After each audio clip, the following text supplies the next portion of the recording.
Well, Osio, and welcome to today's webinar with a focus on ancestral land return of the school lands to the Lone Pine Paiute-Shoshone Tribe.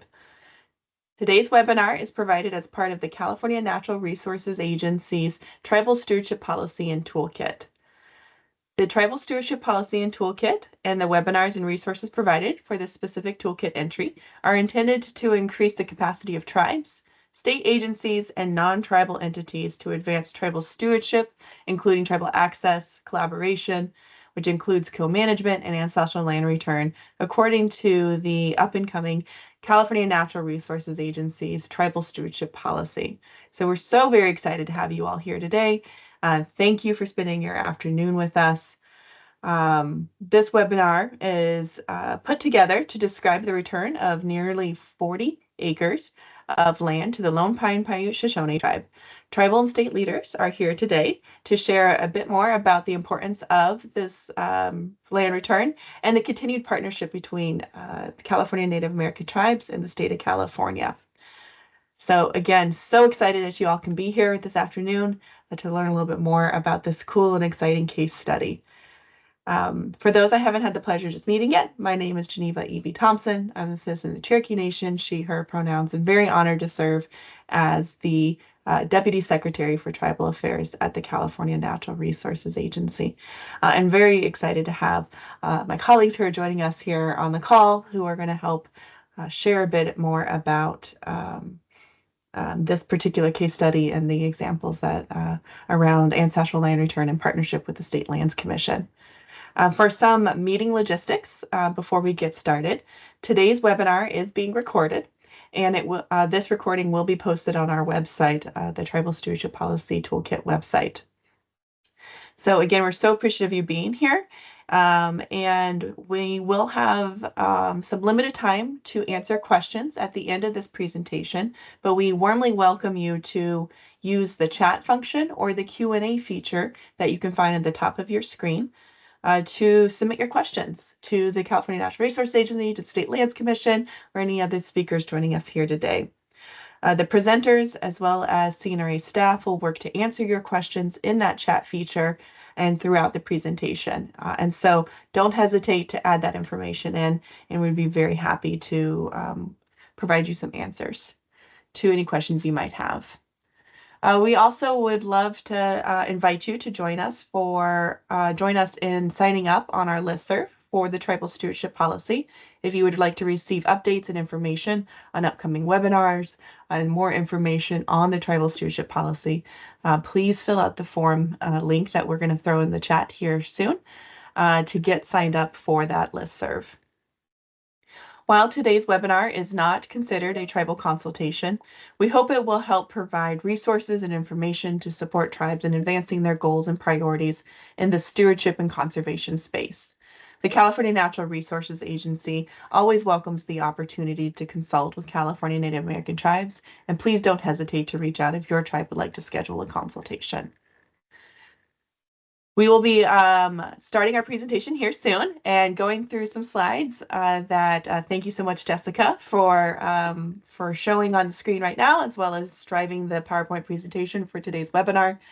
We hope to have a little bit of time for Q&A at the end, but again, please use that Q&A feature that you can find on the top of your screen. And so with that, please help me welcome Dr. Matthew Dumlow, who serves as the Executive Officer for the State Lands Commission, who is here. And thank you, Matthew, for being here to share some opening remarks as we begin today's webinar talking about ancestral land return of school lands to the Lone Pine Paiute-Shoshone Tribe. So I'll hand it off to you. Thank you very much, Geneva. Appreciate that.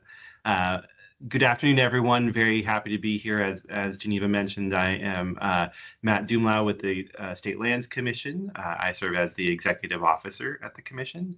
And Geneva, as you were talking, I just couldn't help reflecting on all the work that you and the CNRA team and the Newsom administration as a whole have done to advance tribal issues and to help, to work collaboratively with tribes to address all the important issues that that are important to tribal nations throughout our states. And I just really want to recognize all the work that you have done and the administration has done to make tribal stewardship a priority. So thank you very much for all of your work and for bringing us together today for this webinar.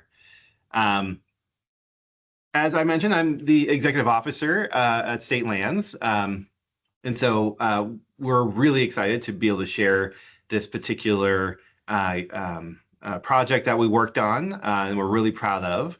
And I'm joined today by a few of my colleagues. There's Jessica Ramirez, our environmental justice and tribal liaison, Drew Simkin, who is a public lands management specialist and all expert in all things school lands. He's on, as well as our chief counsel, Seth Blackman. And they're going to go into a lot more detail about our jurisdiction, the various issues that we had to work through in order to actually do the land return. And so I thought, just in my opening comments, I kind of wanted to share a slightly different perspective, or at least a perspective from my own experience working on this issue. So I've been serving as executive officer for about a month now. And prior to that, I had been working with the lieutenant governor, who is a commissioner on the State Lands Commission. And so when this issue came before the State Lands Commission, I got to work on it from that perspective as an advisor to her on state lands issues.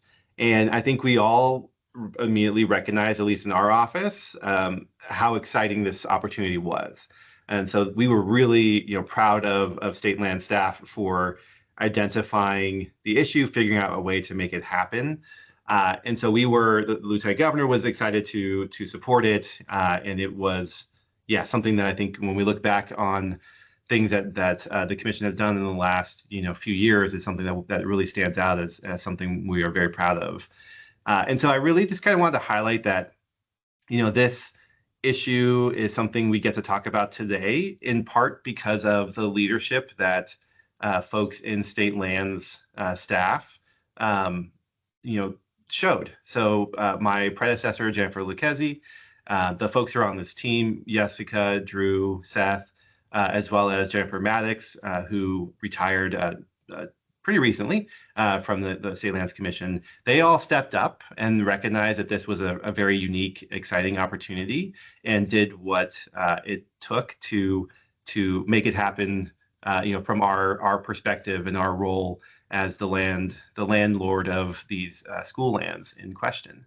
And so these things come together in part because we have the structure in place, and we have the tribal stewardship policies in place on the State Lands Commission, but it also was driven in part by the leadership of the individuals who were part of the team at the time. And so I really want to recognize their hard work, because it wouldn't have happened without them.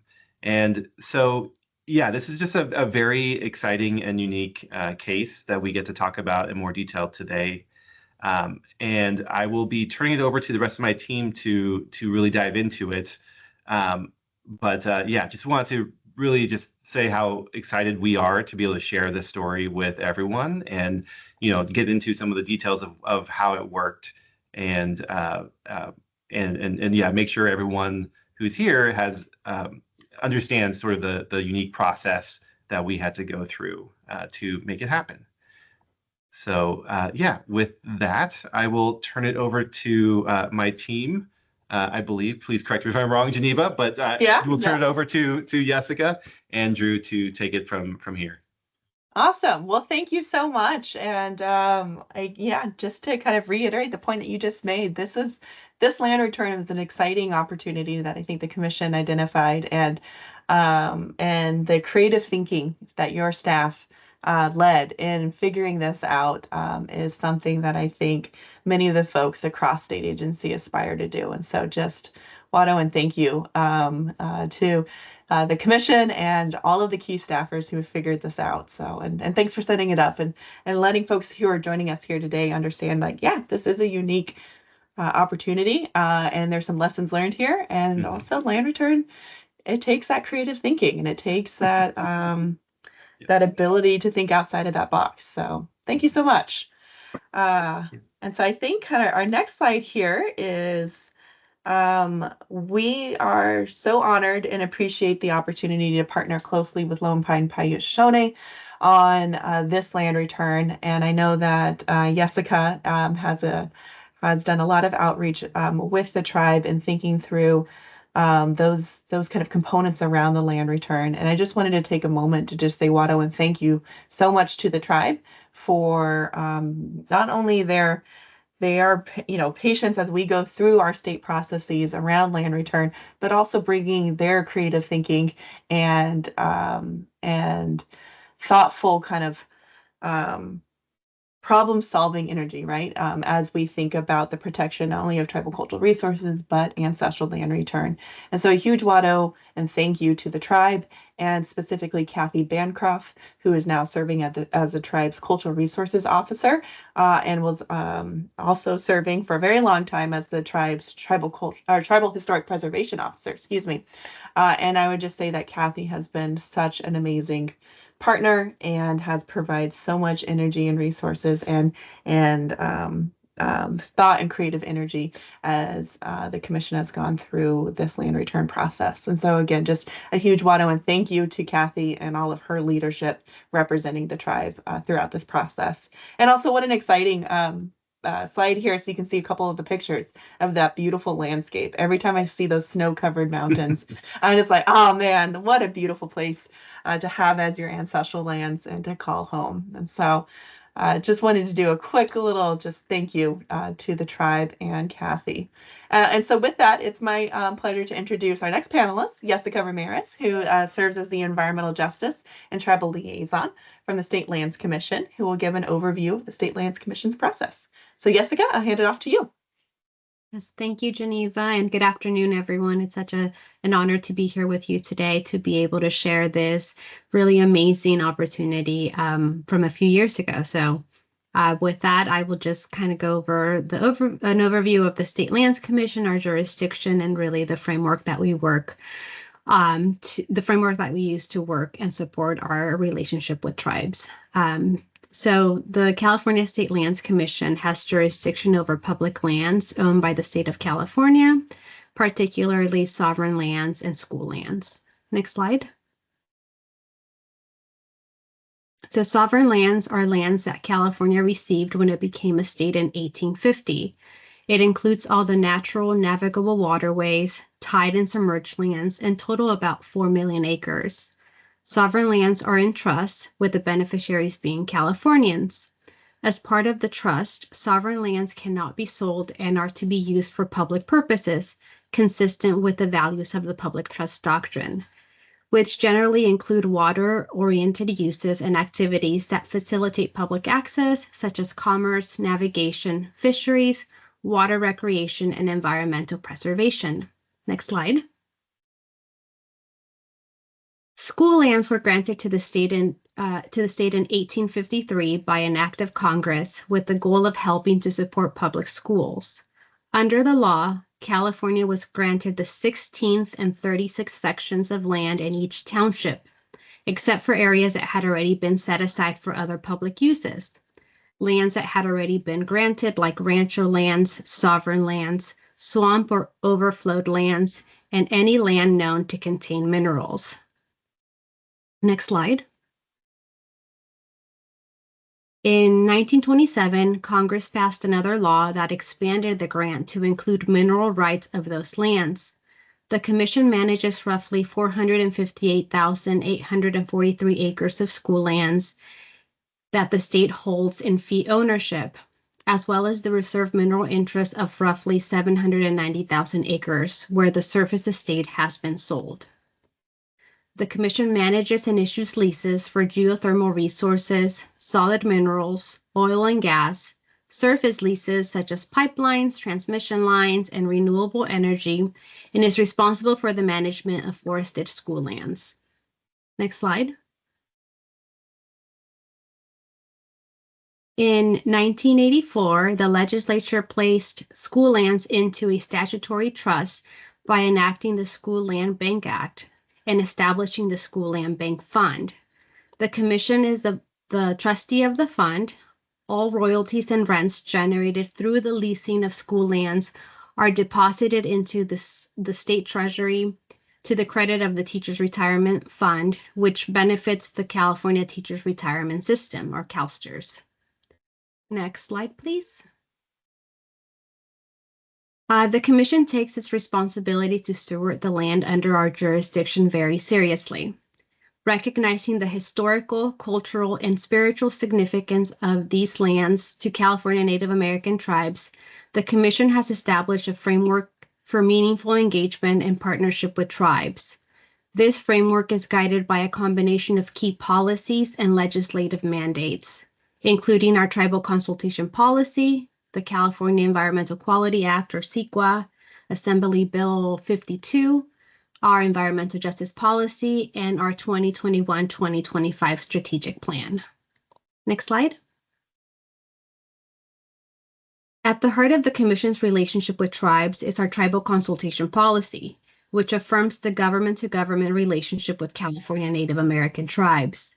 The policy recognizes tribal sovereignty and the cultural, spiritual, and ecological connections tribes maintain with lands and resources under the Commission's jurisdiction. We invite tribes to consult on proposed activities that may affect tribal interest, including tribal cultural resources, practices, landscapes, and environmental quality. By implementing this policy, the Commission ensures that tribal perspectives are not only heard, but are also meaningfully incorporated into land and resource management decisions. Our policy played a significant role in the land return that we are discussing today. Next slide. Under CEQA, the Commission is often lead or responsible agency for projects with potential environmental impacts. Enacted into law in 2014, AB 52 amended CEQA to formally recognize tribal cultural resources as a unique environmental category. It added provisions to the Public Resources Code regarding evaluation of impacts to tribal cultural resources and consultation requirements with California Native American tribes. AB 52 requires lead agencies to analyze project impacts on tribal cultural resources separately from impacts on archaeological resources. The Commission integrates AB 52 requirements into its environmental review process for land use projects. This is reinforced by our Tribal Consultation Policy, which supplements CEQA by emphasizing early, meaningful, and often communication with tribes beyond the minimum legal requirements. For this land return, Caltrans was the CEQA lead agency. Next slide, please. The Commission's Environmental Justice Policy provides another critical lens through which tribal engagement is approached. Updated in 2018 to reflect equity and inclusion, the policy recognizes that environmental justice communities, including tribes, have historically been marginalized in environmental decision-making. It commits the Commission to ensuring that tribes have equitable access to decision-making processes and that the unique environmental burdens they face are addressed. In practice, this means the Commission acknowledges historical injustices and actively works to prevent further harm to tribal communities. Next slide. The Commission's 2021-2025 Strategic Plan outlines key goals and strategies that institutionalize our commitment to tribal collaboration. The plan includes specific objectives to honor tribal sovereignty and integrate traditional ecological knowledge into land and resource management practices. Another goal is to expand partnership with tribes on issues like habitat restoration, sea level rise adaptation, climate change resilience, and cultural resource protection. It reflects a clear intent to build lasting and respectful relationship with tribes and acknowledges their integral role in stewardship and sustainability. Our integrated approach ensures that tribes are active partners in the stewardship of California public lands and resources. And with that, Drew will now discuss details of the ancestral land return. Great, thanks, Jessica. So I'll spend just a couple slides going over a little bit of the background on the Caltrans project and how State Lands was ultimately able to approve a sale for the ancestral land return, but also address the Caltrans project and issue the needed permits for them to continue their work. So around 2019, Caltrans proposed an improvement project along a portion of Highway 395 in Inyo County, which runs north to south along the western edge of the now dry Owens Lake, just south of Lone Pine, California. The Caltrans project covered about 13 miles of existing highway that would expand it from 2 to 4 lanes. About 1 acre of the project included state-owned sovereign lands on Owens Lake and about 17 acres of state-owned school lands. Caltrans applied to obtain a lease and a permit for the portion located on sovereign lands and also applied to purchase the 17 acres of school lands. Next slide, please. During the application review process and consistent with the Commission's tribal consultation policy, staff contacted culturally affiliated tribes and received a request for consultation from the Lone Pine Paiute-Shoshone Tribe. During the consultation, Kathy Bancroft, who was then Tribal Historic Preservation Officer from Lone Pine, joined by the Tribal Historic Preservation Officers from the Fort Independence community of Paiute and the Big Pine Paiute tribe of the Owens Valley, made 2 requests to staff. One was that all artifacts or other tribal materials disturbed during the project remain in tribal custody in the Owens Valley, and 2, that some form of compensation be provided for impacts to cultural resources. It was really in the tribe's view that traditional data collection, like excavation and removal of artifacts and materials, and scientific curation, while they're viewed as adequate under federal guidance and law, is not only inadequate from the perspective of tribal governments and communities, but in many ways it also compounds the injury to tribal culture because these activities remove and separate materials from their original location. Next slide, please. Through the tribal consultation process, Commission staff believed that the Caltrans project would impact a culturally significant site that was eligible to the National Register of Historic Places, and more importantly, has significance to the Lone Pine Tribe. Staff agreed that the project would cause irreparable harm to the site's cultural value and ancestral and cultural history. So through working with Kathy, staff identified a 39-acre school lands parcel that was just west of the Caltrans project to be returned to the Lone Pine Paiute-Shoshone Tribe for the purposes of preserving and protecting cultural resources that exist on the site and for potential repatriation or ceremonial purposes. Next slide, please. Now, through the land sale negotiation process with Caltrans, Caltrans agreed to deposit the fair market value of about $29,000 for the 39-acre parcel, the School Land Bank Fund.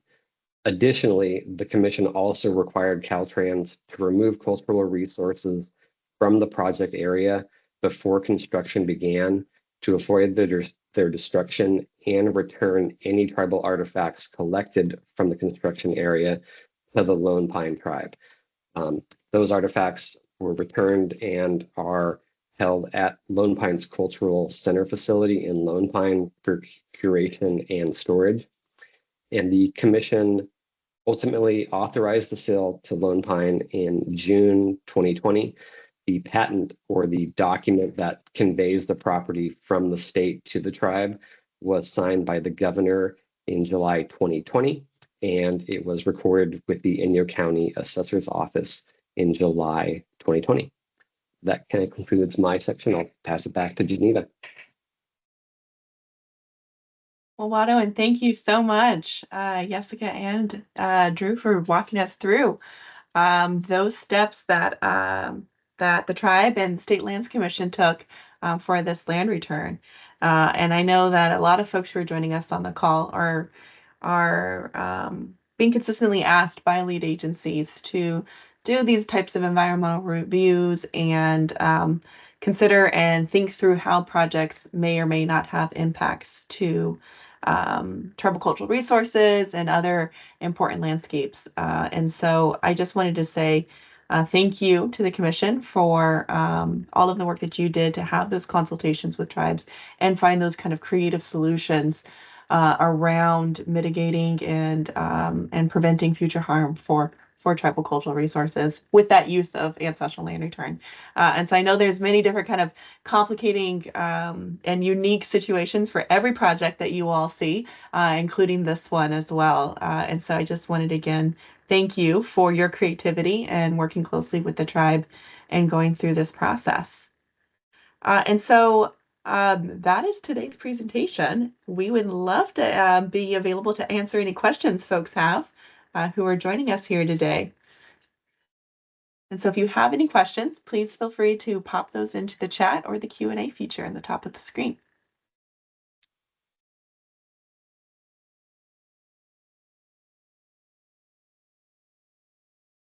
And maybe while folks are thinking about their questions, I'm excited to share with you all for our upcoming, our next webinar that we have for the Tribal Stewardship Policy. This upcoming webinar is looking at best practices, tips, and strategies in navigating state grant programs, especially with a focus around tribal stewardship. This webinar will be on November 14th from 10 a.m. And we'll have representatives from some tribes as well as state agency staff to really do that deeper dive in thinking about how to seek, successfully apply for, and then manage state grants. And so if you're in that grant space and you're wanting some best practices and tips and tricks, please join us on November 14th in thinking through all state grant programs.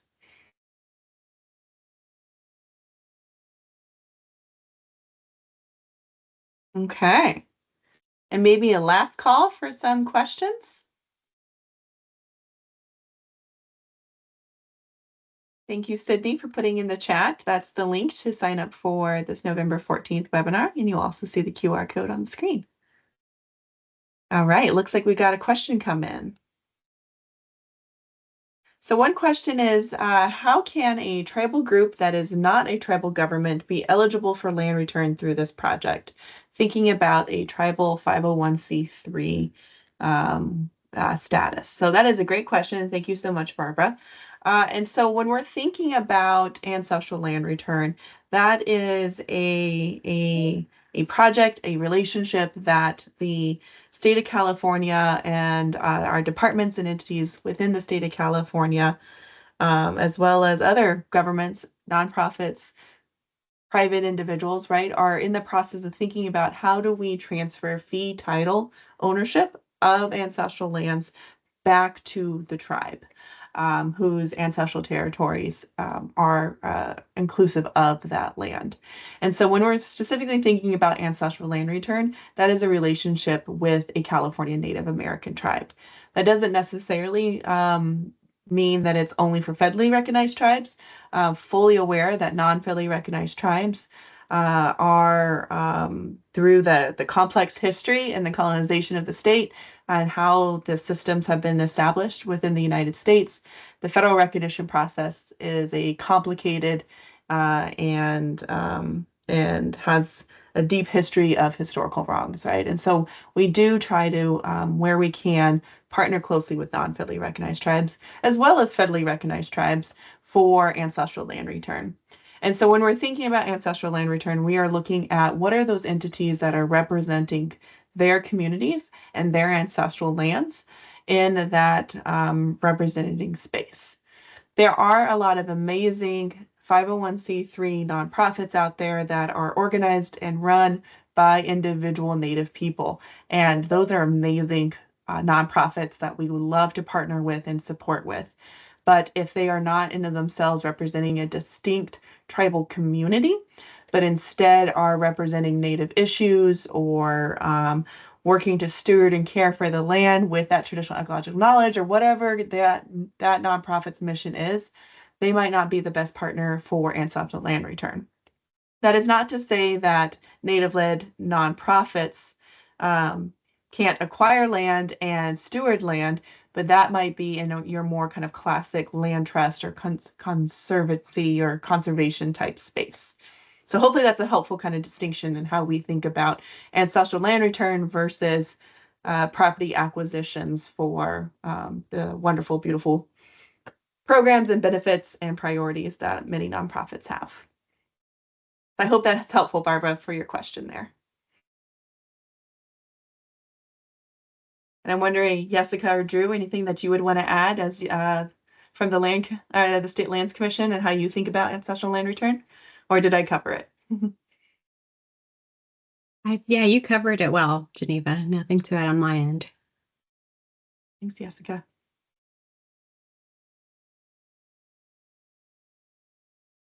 All right, so it looks like we have some other questions here.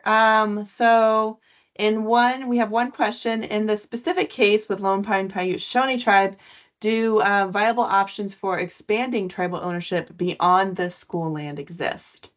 And so maybe, I don't know, Jessica or Drew, if you would have some insight on why these 40 acres. I know you kind of talked about it a little bit. These school lands are owned and managed by the commission, and this was your opportunity to pursue ancestral land return within your authorities, right? I think you kind of set that up in a beautiful way. But what do you think about this question here of what about those other opportunities outside those 40 acres of school lands? And feel free to throw it back to me if you're like, Geneva, you answer that one. I think in this particular case study, it made most sense for state lands to focus on the school lands since those are within our jurisdiction. We can take that back to our commission. But, I think in a case like this, we would definitely be open to discussing, Caltrans or other agencies had ideas for, expanding land transfer opportunities. Definitely an option, but within school lands, yes, or within within state lands, school lands would be that primary vehicle. Mhm. And just really quickly, Geneva. Hi, everybody. Yeah. I'm Seth. I would just add that school lands are sort of a unique world that state lands works in. We get sections from the federal government. We get sections of land in every township and range. So we call them the 16th section and the 36th section of every township and range. A lot of those over the history of the state of California have been sold or otherwise removed from state ownership in some way or another. Many of them are actually locked in larger federal parks. And so there are some issues with the viability of expanding beyond the school lands, because I think as Drew was getting at, we might actually be adjacent to privately owned property or other governmentally owned property. So it really depends on the situation. But I think that it's, we're always open to, as Drew said, working with our sibling state agencies to see what alternatives and options exist. I think that's the fun part for what we get to do, is it's a little bit outside the box. And there isn't really a unique path forward. It's one that we try to kind of traverse based on the issues on the ground. Awesome. Well, thank you, Seth, for kind of walking us through that. And I think that maybe that higher level point, right? It's like every project's a little bit different. Every school land's going to be a little bit different, right? And what I think folks who are joining us here today are hearing is that we want to be in that creative problem solving space with folks to see what can be structured in a way to help maximize the benefits, especially with California Native American tribes, the protection of tribal cultural resources, and so many other priorities. But also hearing that like a lot of stars had aligned for this one and for this land return. And so as folks are kind of considering your options and considering how to partner with the State Lands Commission, just be eyes wide open about that. It's going to have to be a dynamic process, thinking through all of the components of it, and every situation is going to look different. And so what we're excited about, though, is having those conversations, having those collaborative problem-solving moments with you all. So we got a couple more questions coming in, and let me see, we got a good one here. And so there's some kind of question around the State Surplus Lands Act versus Prop 218 requirements. And I will have to say, I'm not familiar with Prop 218. So thank you for that question. We're going to put that on our to research list that we have here. So thanks for flagging that. But as it relates to the state surplus lands process, right, there are a couple different ways the state of California can pursue ancestral land return. And it really is very dependent on what authority the California legislature has delegated to a specific department or entity who is owning state-owned lands, right? And so there isn't a one blanket process for the state of California to partner with a tribe for land return, but instead we have to do a deep kind of analysis of the authorities delegated to individual departments as it relates to individual lands. We also have to look at how those lands were acquired, if there are any kind of restrictions, covenants, encumbrances, etc., right, that came with that land when it was acquired by the state of California. And then also go through the internal kind of state bureaucratic processes, right, for those land returns. And so I think that kind of higher level takeaway is there isn't one process to pursue ancestral land return. I'm so appreciative of the commission being here today to articulate the process that they used for their school lands, which was, and Seth will correct me if I misspeak here, which was outside of that state surplus lands process, but instead utilizing an authority that the commission has in and around those school lands specifically. I think I saw Seth's nod yes. Okay, cool. I got that one right. Awesome. And so to the question around the state surplus lands, that is another option that state departments have for ancestral land return, but you must follow like the kind of rules that are articulated in that State Surplus Lands Act. And essentially the state of California has to designate a particular parcel as a surplus for the needs that State Department has for those lands, which then kicks off a whole process of being able to sell those lands. And there's priority structures and a whole system around that our colleagues at the Department of General Services helps kind of control and articulate. And so if you are in that that state surplus land space when you're looking at your ancestral land return projects, please read that act very closely and also know that you're going to have to work with our colleagues at Department of General Services as well. And so hopefully that's some helpful context around thinking through those options for ancestral land return. And then now we got another question here around opportunities for economic development on lands. And I'm curious if anyone on the commission side knows specifically around economic development opportunities for school lands, if and when school lands are transferred to tribes for land return. But then also the question was specifically asking around economic development on conservation lands. So while my commission colleagues are thinking through the economic development piece on the school lands, just generally, economic development on conserved lands really is dependent on how those lands were acquired by the tribe. It depends on if you used a state grant program to purchase that land, were there any encumbrances or requirements on that land that may or may not allow that economic development. So it's very much like a case-by-case analysis of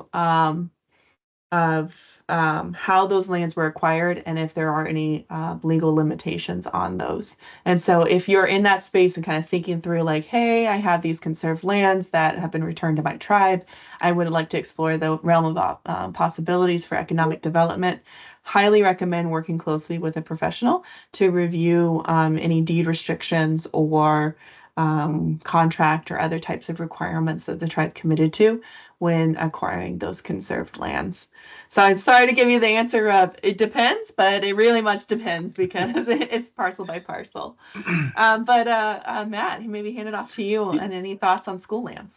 Sure. Yeah, I think it depends that those are the ultimate the operative terms here. We have a process where if independent of whoever is attempting to do anything on the land, if someone wants to utilize the land, let's just say we want to put a solar farm on school lands because it's in the middle of the desert and it's a great location for for a solar farm, there is an application process to go through with state lands, and it would have to be something that the State Lands Commission board, approves. So we would have this process to go through for that type of thing. I think, so I would encourage anyone who, because it depends so much on the facts and what land you're talking about working with, is if you are thinking about anything, if you have plots of land that happen to include school lands in mind, please come talk to us and we can figure out how best to navigate all of it together. So, I know Drew does a lot of our school lands work, and so he might end up being the person that you would talk to about evaluating, or at least figuring out what the process will look like for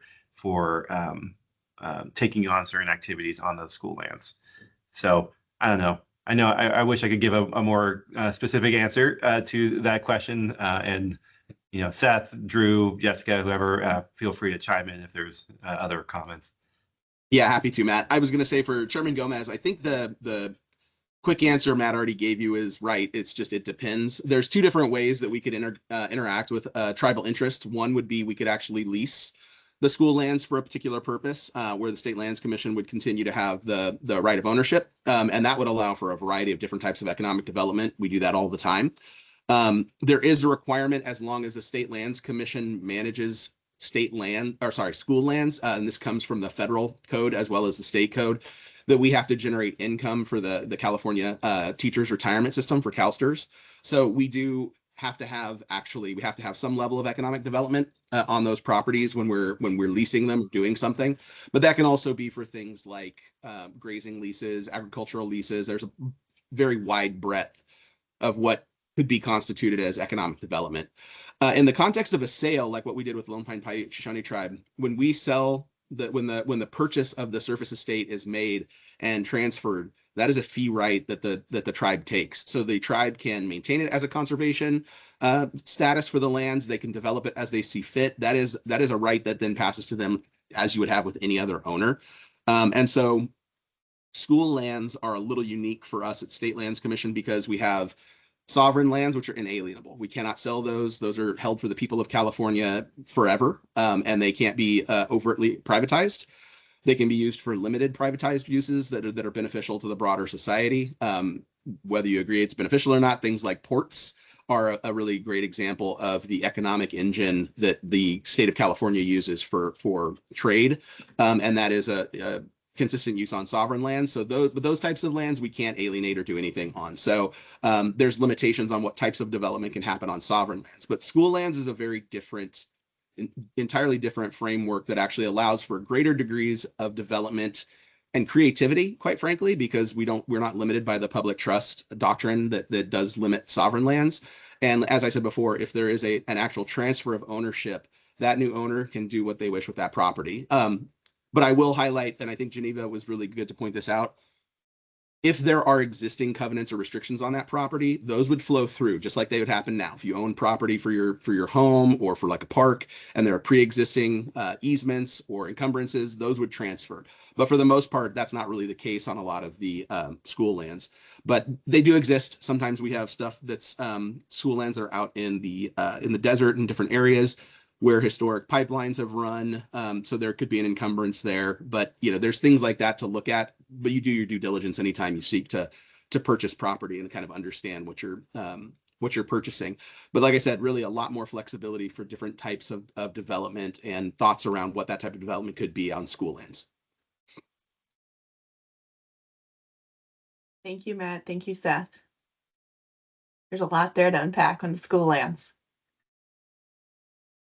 All right. And so another question that we have, and I think this is kind of getting to almost a question around how tribes are thinking about their ancestral land return projects and how they organize themselves to own and control those lands, right?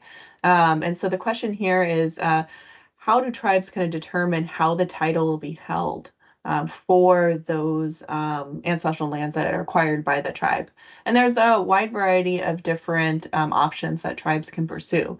Federally recognized tribes are legal entities underneath federal law and have the legal right to own and hold property in fee title just by existing as a federally recognized tribe.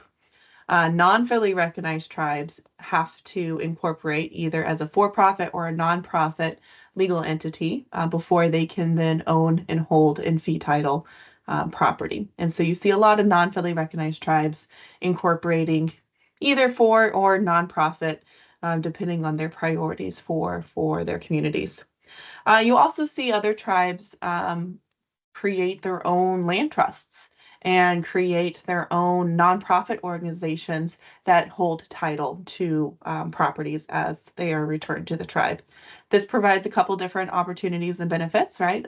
Sometimes it's a way to manage potential risk and liability. Sometimes it's a way to manage taxes and set up those structures in a way to, especially for nonprofits, get a lot of tax benefits for being nonprofit entities.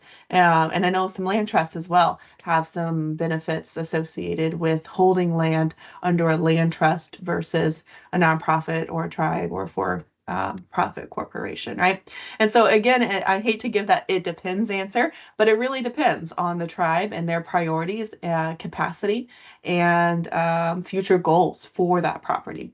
And so I think for this specific example, though, and my colleagues from the commission will correct me if I'm wrong here, I think this specific question or parcels that went to Lone Pine Paiute-Shoshone Tribe went directly to the federally recognized tribe. Yep. All right. I'm seeing a lot of heads nods. Okay. Correct. Yeah. And so that was the option that the tribe decided to do, and for that land return and holding that fee title with the government. All right, let me do a quick skim to see if we have any other questions. One more question around limited waivers of sovereign immunity. And I think that we get this question almost every webinar that we host for the tribal stewardship policy, and appreciate you bringing it up because out the gate, we know that when the state of California asks for a limited waiver of sovereign immunity, that's a big ask. That is a really big ask to ask from tribes, and that tribes have to really consider their options before granting that limited waiver of sovereign immunity. So for folks who might be newer in the tribal affairs space, tribes have inherent sovereignty because they're governments, because their membership grant them that sovereignty and that governance structure. Under federal and state laws, that sovereignty is honored and respected under federal and state laws for tribes that are federally recognized. And so federally recognized tribes under federal and state law have sovereign immunity, therefore can't be dragged into court when there is a dispute. So when a federally recognized tribe is entering into a contract or a grant agreement pursuing ancestral land return, they may at times be asked to grant a limited waiver of sovereign immunity. So there is that path forward in the case of a dispute to have a court of law help determine an outcome as it relates to that dispute. We here at the California Natural Resources Agency have a policy that we will avoid asking for a limited waiver of sovereign immunity unless it's absolutely necessary. And so I'm so appreciative of Jessica and all of the other tribal affairs professionals across the agency who do a lot of work in thinking through when is it absolutely necessary that the state of California has to ask for that limited waiver of sovereign immunity, or are there other mechanisms that we can put in place to have to avoid that ask, but still create a relationship that all the parties can trust and feel that it's moving forward in a good direction, right? And so in those instances when we do have to ask for a limited waiver of sovereign immunity, our tribal affairs professionals are working closely with their legal team and the tribes that they're working with to narrowly tailor those limited waivers of sovereign immunity to the bare minimum that we need to ensure that we are being good stewards of the public resources that the legislature entrusts in us, right? And so that is a case-by-case dynamic process that we are doing with tribes in thinking through and structuring those narrowly tailored limited waivers of sovereign immunity. And so to get to this question around, are waivers of sovereign immunity needed for land return? Again, it depends. It depends on the project. It depends on the transfer of the property and the future uses of that property. And so if you're a tribe that's thinking through, do I want to pursue land return? Is a limited waiver of sovereign immunity needed in this specific instance? I highly recommend that you reach out to the tribal affairs professional that you're working with at the state and ask that question before you get too far down the road. Gather that information, know what you, or ask the questions that you have, so your principals can be fully briefed before making that final call. So hopefully, Barbara, that's a helpful answer to your question, and thank you for it. I know that one's always a complicated one that many tribes have questions about. All right, I'm skimming the Q&A. I think we got all of our questions answered. We've got about 5 minutes left from today's webinar. So thank you so much for those great questions. I really appreciate it. Again, please come back and join us on November 14th, where we are talking about how to navigate state grant processes with that focus for tribal stewardship. Feel free to scan that QR code. I know Sydney put the link in the chat for you to register as well. We'd love to have you join us again, 10 a.m. on November 14th. And so with that, please help me in thanking our esteemed panelists here today for sharing all this information about the school lands and land return to Shoshone, or excuse me, Lone Pine Paiute-Shoshone Tribe, excuse me for shortening that name. Wado, and thank you so much for spending your afternoon with us talking about the ancestral land return of school lands. The recording of this webinar will be posted on our website. You can see our website here on the screen, as well as, again, we will invite you to join our listserv. There's the link, also a QR code to sign up for regular updates for these webinars and other resources and materials that we're preparing for the Tribal Stewardship Policy and Toolkit. So again, Wado, and thank you for being here today. Thank you so much, Matt, for you and your team for being here and sharing so much information with us. And with that, I think we're going to conclude our webinar. I hope you all have a lovely weekend. Wado, everyone. Thanks, Geneva. Thanks.